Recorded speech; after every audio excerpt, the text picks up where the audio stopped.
We're not done talking about heart health either. We've got cardiologist Dr. Pablo Rengifo here to share why this particular day matters and 2 simple steps how they can save a life. Doctor, welcome to Inside South Florida. Thank you so much, Cameron. Yes. Very happy to be here. I like that you're wearing your red. I'm wearing my red. It is National Wear Red Day today. Tell us, why is this day so important, as well as, of course, the whole month being American Heart Month?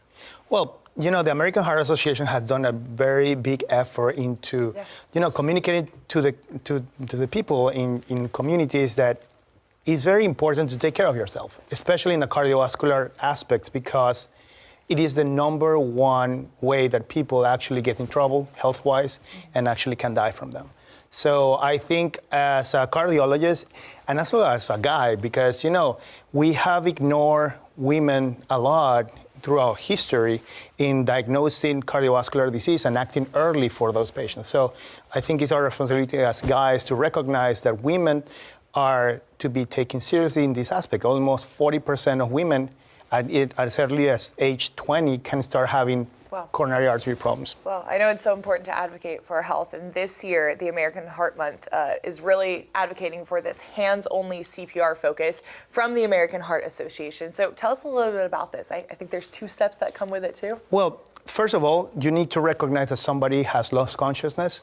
And once you recognize that, you have to call 911 to call for more help, and then you have to press on that chest. And you can press on that chest at the speed or the rhythm of a pop song. Yeah. If you're doing that, you're probably giving 100 to 120 beats per minute, and that's exactly what you need to do to restore circulation in that patient while you get help. Great things to know, of course, to help our loved ones in case they happen to be in danger.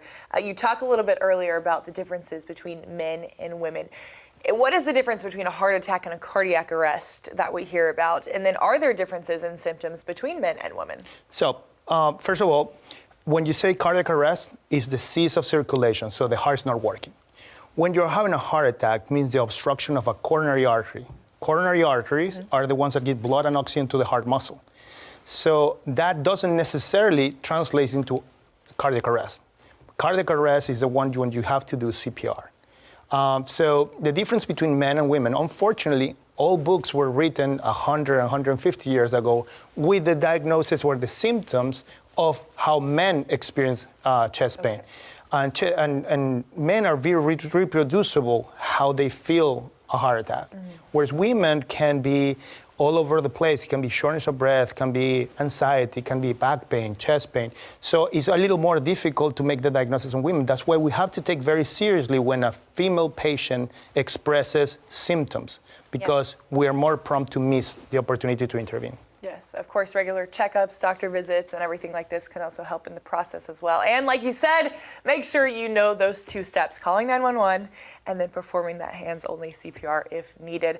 Where can we go to learn more about heart health, the American Heart Association, and so much more? I mean, the American Heart Association is doing a terrific job into promoting all this. You can get CPR lessons, you can learn basic life support, advanced life support. So they have many programs. So I invite everybody to visit American Heart Association website and get educated. There you go. Doctor, thanks so much for coming in today. Happy Red Day to you. I love the red tie. We're all celebrating, and we appreciate the education as well. Thank you so much, Cameron. Yes.